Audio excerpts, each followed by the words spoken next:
الفروع من الکافی جزء ثالث چاپ دارالکتب الاسلامیه. حالا اینطوری نیست که من احادیث رو از شما پنهان بکنم عزیزان من. حالا شما با من بمانید، یک روز دو روز من روایات رو نشان میدم برای شما. و اینطوری نیست که من روایات انتخاب کردم اونایی که به ضرر من اونا رو براتون نمیخوانم. شما اگر روایتی پیدا کردید که این هیئت آخوندی این هیئت آخوندی، این عبا، این قبا، این عمامه، این هیئت رو شما جای برای من پیدا کنید، متوجه هستید؟ اینو برای بیت پیدا بکنید که این را یکی از ائمه علیهم السلام پوشیده. حالا که ما فعلا فقط کلام ما در رسول الله صلی الله علیه و آله و سلم، بعد از ایشان امیرالمؤمنین علیه السلام، بعد بقیه ائمه، اونا رو میخوانیم ان شاء الله تبارک و تعالی. روایت احادیث برای شما، اون چیزی که من پیدا کردم و علما این روایات رو یک جای جمع آوری نکردن، کسی من سراغ ندارم. خب من گشتم اینا رو پیدا کردم براتون نشان میدم و روایت حتما از من فوت شده. اگر شما جایی پیدا کردید روایتی که اون مقصود شما را میسازد، خب اون وقت حداقل این میشه که یک وقتی ایشان به این هیئت بوده، یکی از امام رسول الله صلی الله علیه و آله و سلم که نه، امیرالمومنین اسلام که نه، اون را که میدانم، چون این قبا و این عبا این بعدا شروع شد در بین عرب. اگر شما ثابتم بکنید که یکی از امام علیه السلام یک زمانی پوشیده، چون اونها لباس مردم زمان خود را میپوشیدن، اون وقت ثابت میشه که مثلا جایزه، نه اینکه لباس مخصوص بوده، نه اینکه اونها ما توصیه کرده که علما این لباس را بپوشن. این طبقه اهل حوزه، این اصلا بدعت اندر بدعت، بدعت اندر بدعت، نادانی اندر نادانی، جهالت اندر جهالت. یارو آمده عبا قبا لما زده میگه من لباس رسول الله صلی الله علیه و سلم را پوشیدم.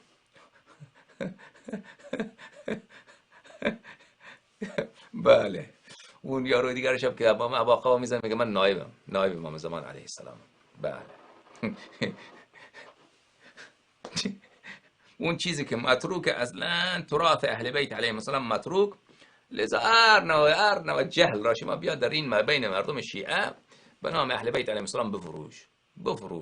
صوفی، مولوی، ابن عربی شیعه بوده، هر با هزار حرامزادگی بیان ثابت بکنید که ابن عربی شیعه بوده، تا مثلا بگید که ما کتابایشان رو میخوایم شیعه بوده. خب هزار تا شیعه هستن که فکر از حالا ثابت هم کردید شیعه باشه. خب هزار تا در دنیا شیعه هست، هزار تا چی میلیون ها شیعه هستن که اصلا فکرشان فکر یزیده. اون که شیعه، اولا که ابن عربی شیعه نبوده، 100% شیعه نبوده. ثانیاً ثابت هم بشود که شیعه بودن، معناش این نیست که مواد مطالب کتب و مطالب شیعی از اهل بیت علیهم السلام.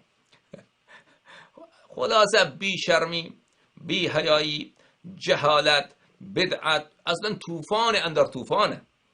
اصلا نه که یک مقدار هست، اصلا طوفان، کوه اندر کوه. اصلا مثلا کوه‌های از طوفان بلند بشه چطوره که زمین و زمان فرا بگیره، همچنین جهالت، نادانی، بدعت همه طرف را فرا گرفته. و این مرکز و ثقلش در کجاست؟ علمای اعلام، سلسله جلیله روحانیت. تمام مرکز فساد سلسله جلیله روحانیت. سلسله جلیله روحانیت اصلا تمام فساد از اینها هست. این فتنه وهابیت هم که امروز شما در دنیا میبینید، این هم عکس العمل همین به کارهای همین سلسله جلیله هست. متوجه هستید؟